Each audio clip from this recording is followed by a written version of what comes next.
జై శ్రీరామ్. ఓం నమ శివాయ. అందరికీ ముందుగానే శివరాత్రి పర్వదిన శుభాకాంక్షలు తెలియజేసుకుంటూ ఈరోజు ఈ వీడియో తీయడానికి గల కారణం ఏంటి అని అంటే, రేపోని గ్రామంలో ఉన్న శివాలయం ఏదైతే ఉన్నదో ఆ శివాలయాన్ని ఎండోమెంట్ చేయాలని చెప్పేసి గత కొన్ని రోజులుగా చాలామంది మిత్రులు పోరాటం చేస్తున్నారు. ఆ విషయంపై స్పందించమని చెప్పేసి ఎంతోమంది నాకు ఫోన్లు చేయటం, ఆ విషయంపై మాట్లాడాలి మెసేజ్ చేయమని చెప్పి చాలామంది నాకు ఫోన్లు చేయటం, నాకు మెసేజ్లు చేయటం కూడా జరిగింది. జనరల్గా నేను అలాంటి వ్యక్తిగత విషయాలపై నేను ఏ రోజు ఎవరిపైన స్పందించడం జరగదు.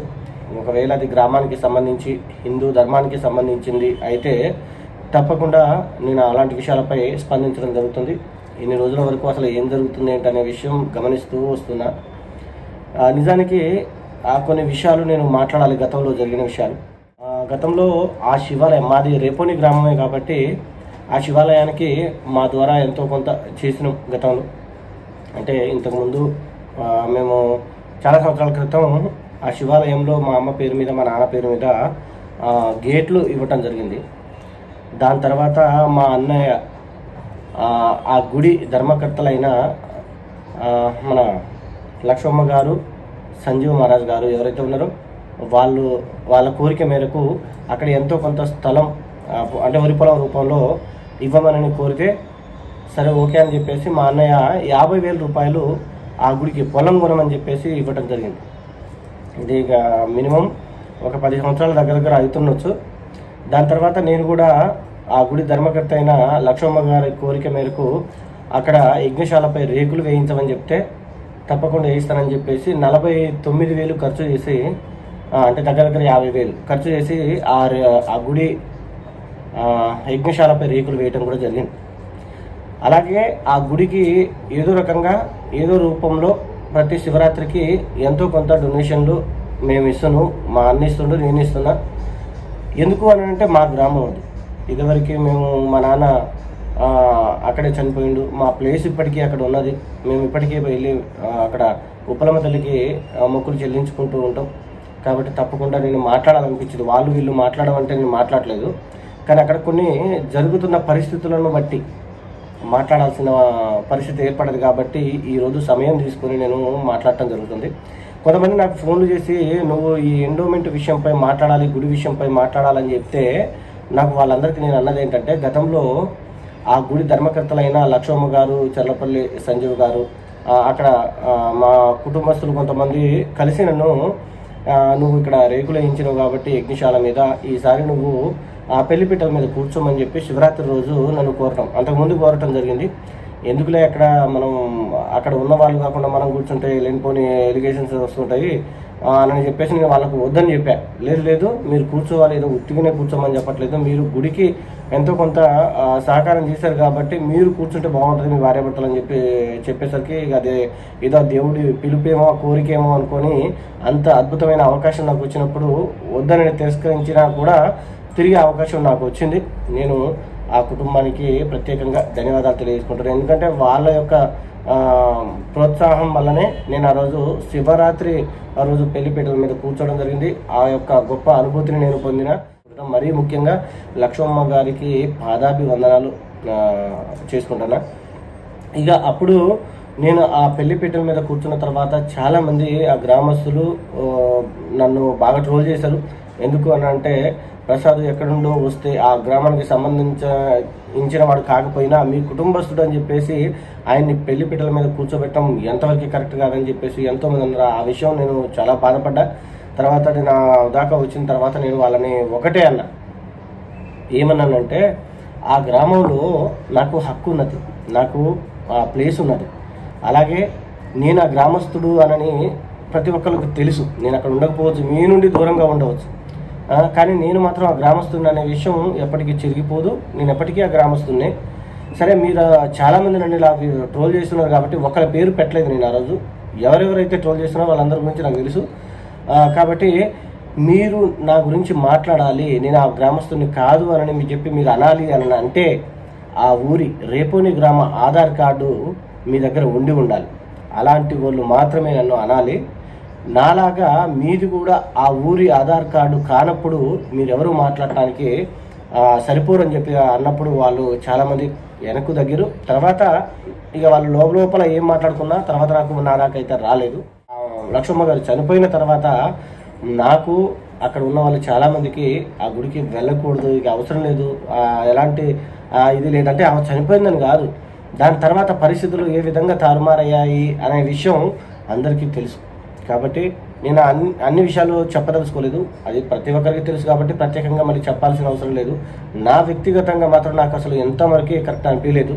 ఇక ఎందుకులే, శివరాత్రి ప్రతి చోట జరుగుతుంది కాబట్టి మనం ఇక అక్కడికి పోవాల్సిన అవసరం లేదు, అయినా పెద్దలు ఆ గుడి ధర్మకర్తలే లేనప్పుడు ఇక అక్కడికి పోవటం ఎందుకులే అని చెప్పేసి వాళ్ళు ఉన్నప్పుడు ఎలా అయితే గుడి ఎంతోమంది వాళ్ళని కూడా వ్యతిరేకించినా ఆ ఊరు నుంచి ఎంతమంది వెళ్ళిపోయినా వాళ్ళు మాత్రం అక్కడే ఉండి ఆ శివుడికి సేవ చేసుకుంటూ ఆ శివుడిలో లీనమైపోయారు వాళ్ళు.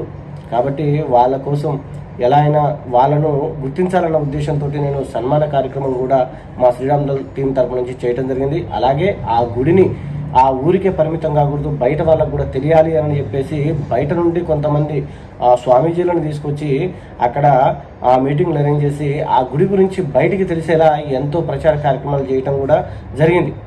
దాన్ని కూడా చాలామంది సహించలేదు, మరి ఎందుకో అది నాకు అర్థం కాలేదు. ఇక అలాంటి అంటే మనస్పర్ధలు వచ్చే పరిస్థితులు ఉన్నప్పుడు ఇక మనం ముందుకు పోవద్దని చెప్పేసి నేను అక్కడ డ్రాప్ అయిపోవడం జరిగింది. తర్వాత ఆ లక్ష్మమ్మ గారు కాలం చెల్లిన తర్వాత మళ్ళీ ఆ గుడి ముఖం చూడటం కూడా నాకు మంచిగా అనిపించలేదు, నేను పోలేదు కూడా. అయితే ఇప్పుడు విషయం ఏంటి అని అంటే ఆ గుడిని ఎండోమెంట్ చేద్దామని చెప్పేసి ఒక వ్యక్తి కిన్నెర సాయి అని చెప్పి ముందుకు వచ్చింది. తనలో నచ్చిన విషయం ఏంటి అని అంటే ఎండోమెంట్ చేద్దామనన్న ఆలోచన వచ్చినప్పుడు దానికి ముందే గతంలోనే ఈ విషయం వేరే వాళ్ళకు కూడా వచ్చింది. ఎవరికి అని అంటే లక్ష్మమ్మ గారికి. నేను చనిపోయిన తర్వాత మళ్ళీ గుడిని చూసుకునే వాళ్ళు ఎవరు ఏంటో ఎలా చూసుకుంటారో ఏంటో అని చెప్పేసి ఆమె నన్ను పత్తి కృష్ణమూర్తి గారిని రేపల్లి సాంబశివ గారిని వాళ్ళ మనవళ్ళు ఇద్దరు శ్యాము సుందర్ని వాళ్ళందరి సమక్షంలో ఒక విషయాన్ని లేవనెత్తింది. ఏంటి అని అంటే గుడిని ఎండోమెంట్ చేద్దామని అనిపిస్తుందనండి. నాకు చాలా సంతోషం అనిపించింది. నిజానికి నేను ఎండోమెంట్ అంటే వ్యతిరేకిని. ఆ గతంలో కూడా ఎన్నో ఎండోమెంట్ గురించి మాట్లాడి దాన్ని తుదముట్టించాలి, ఎండోమెంట్ అనేది ఉండకూడదు అని చెప్పేసి నేను ఎన్నో వీడియోలు చేయడం కూడా జరిగింది. ఎందుకంటే నేను ఎండోమెంట్కి వ్యతిరేకం. ఎండోమెంట్ ఎలా ఉండాలి అని అంటే హిందూ దేవాలయాల సొమ్మును హిందూ దేవాలయాలకు మాత్రమే ఉపయోగపడాలి, కానీ హిందువులకు కాకుండా హిందూయేతరులకు అంటే ఇతర మతస్థులకు కూడా హిందూ దేవాలయాల నుండి వెళ్తున్న సొమ్మును ఖర్చు పెడుతుంటే అది మాకు నచ్చక ఒక హిందూ ధార్మిక సంస్థలుగా ఉన్న మేము దాన్ని వ్యతిరేకించినాం. కానీ కొన్ని సందర్భాలు ఎలా వస్తున్నాయి అని అంటే కొన్ని ట్రస్టులు కూడా నియంత పాలన, కొంతమంది మనుషులు కొన్ని ట్రస్టులు అయ్యి ఉండొచ్చు, ఆ గుడిపై ఉన్న సొమ్ముని చూసో లేకపోతే ఆ గుడి నుంచి వస్తున్న ఆదాయాన్ని చూసో స్వార్థపూరితంగా అక్కడ గుడిని వాళ్ళ చెప్పు చేతల్లో ఉంచుకొని అక్కడ వస్తున్న భక్తులకు ఇబ్బంది కలిగిస్తూ చాలా చోట్ల చూసాను. నేను ఒక చోట అనే విషయం మాట్లాడలేదు, చాలా చోట్ల చూసిన. అలా జరుగుతున్నప్పుడు కొన్నిసార్లు నాకు ఏమనిపించిందంటే అబ్బా ఇది ఎండోమెంట్ ఉంటేనే బెటర్ ఏమో అని కొన్ని సందర్భాల్లో అనిపించింది. కానీ ఇప్పుడు సాయి చేస్తున్న ఆ విషయం ఏదైతే ఉన్నదో దాన్ని నేను అప్రిషియేట్ చేస్తున్నా. అయితే ఇక్కడ లక్ష్మమ్మ గారు అన్న మాటకి మేము కూడా ఏమన్నా అంటే చాలా మంచి నిర్ణయం తీసుకున్నామమ్మా, మీ తర్వాత ఎవరు చూస్తారో ఏంటో తెలియని పరిస్థితి, కాబట్టి మీరు తీసుకున్న ఈ నిర్ణయం మేము మాత్రం మద్దతు ఇస్తున్నాం, ఆ ప్రయత్నాలు చేయండి అని చెప్పి మేము కూడా చెప్పడం జరిగింది. మా సంస్థ తరపు నుంచి కూడా మేము సహకరిస్తామని చెప్పి చెప్పడం జరిగింది. అయితే దాని తర్వాత కాలం చెల్లింది, మరి ఇక దాన్ని అడుగులు ముందుకు పడలేదు. కానీ మళ్ళీ నేటికి మళ్ళీ సాయి బయటకు వచ్చి అక్కడ జరుగుతున్న పరిస్థితులను చూసో లేకపోతే తనకు కూడా మనసు చెల్లించిందో ఆ ఊరి వ్యక్తిగా తన ఆ గుడిని అక్కడ రామాలయం కూడా ఆ ఊరిలో ఉన్న రామాలయాన్ని కూడా ఎండోమెంట్ చేశారు. ఆ గుడికి నిత్య పూజలు ఉంటున్నాయి, ఒక అయ్యగారిని పెట్టి ఆ గుడి బాగోగులు చూస్తున్నారని చెప్పేసి ఆలోచనకి చెల్లించో ఏమో తెలియదు, కానీ తను ఎండోమెంట్ చేయాలనే నిర్ణయానికి వచ్చింది. ఇప్పుడు దానిపై మనం మాట్లాడాల్సిన అవసరం ఉన్నది. చాలామందికి నేను చెప్పేది ఏంటి అని అంటే మంచిని మంచి అని చెప్పకపోతే అంతకన్నా మూర్ఖుడు ఇంకోటి ఉండడు. చెడుని చెడు అని చెప్పకపోతే నిజానికి మనం ఎన్ని చేసినా ఉపయోగం లేదు.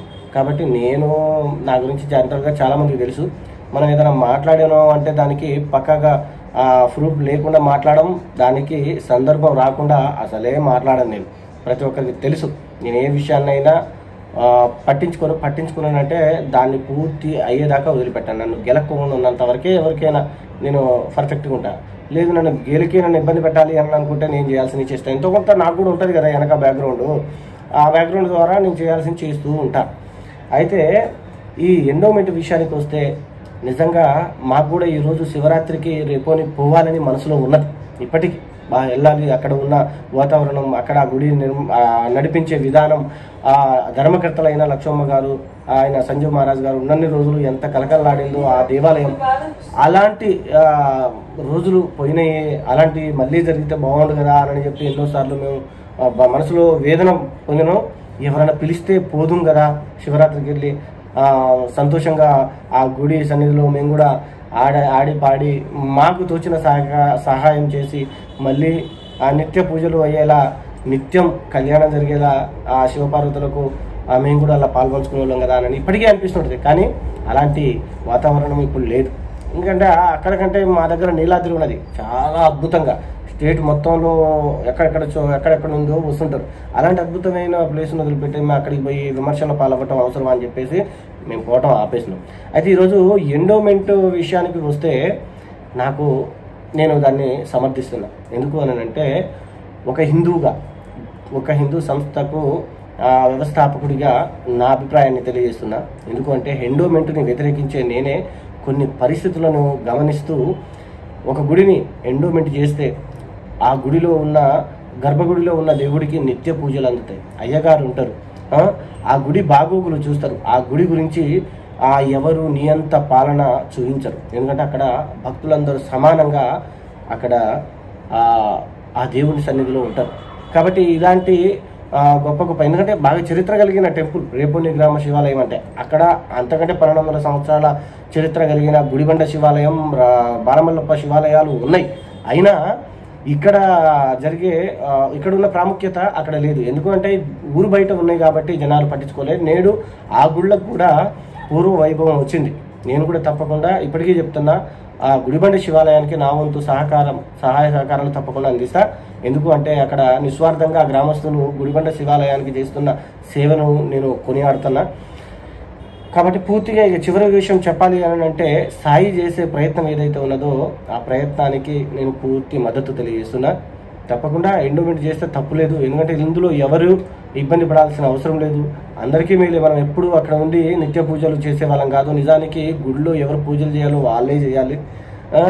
వాళ్ళు కాకుండా మనం చేద్దాము అని అంటే ఊరి వాళ్ళకే ఇబ్బంది కలిగే పరిస్థితులు కూడా ఏర్పడుతుంటాయి. కాబట్టి అక్కడ ఊరి వాళ్ళ అందరి సహాయ సహకారాలతోటి, వాళ్ళందరి మన్ననలతోటి, వాళ్ళందరి అభిప్రాయాలను తీసుకొని ఈ నిర్ణయానికి వస్తే బెటర్ అని చెప్పేసి నా అభిప్రాయం. ఎవరో ఒక్కరు కోరిన కోరికతో కాకుండా అందరి అభిప్రాయాలతోటి ఆ గుడిని ఎండోమెంట్ చేస్తేనే బెటర్ అనిపించింది. ఎందుకంటే మళ్ళీ మేము వస్తాం, మళ్ళీ వచ్చి ఆ కార్యక్రమాల్లో పాల్పంచుకొని ఆ గుడిని ఎక్కడికో తీసుకెళ్లే ప్రయత్నం చేస్తాం. కాబట్టి చివరిగా నేను చెప్పేది ఏంటంటే ఎవరూ బాధపడద్దు. గుడి ఎండోమెంట్ అవుతుంది అని అంటే అక్కడ ఉన్న పరిస్థితుల దృష్ట్యా మంచే అనని మేలే అని చెప్పేసి నాకు అనిపిస్తుంది. కాబట్టి ఎందుకంటే నేను ఆ బాధని వ్యక్తపరచలేకపోతున్నా. ఎందుకంటే అప్పుడు ఉన్న పరిస్థితులు ఎలా ఉన్నాయి, ఇప్పుడు ఆ గుడి పరిస్థితులు ఎలా ఉన్నాయి, అప్పుడు మెయింటెనెన్స్ ఎలా ఉంది, ఇప్పుడు మెయింటెనెన్స్ ఎలా ఉన్నది, నిజంగా బాధ కలుగుతుంది నాకు.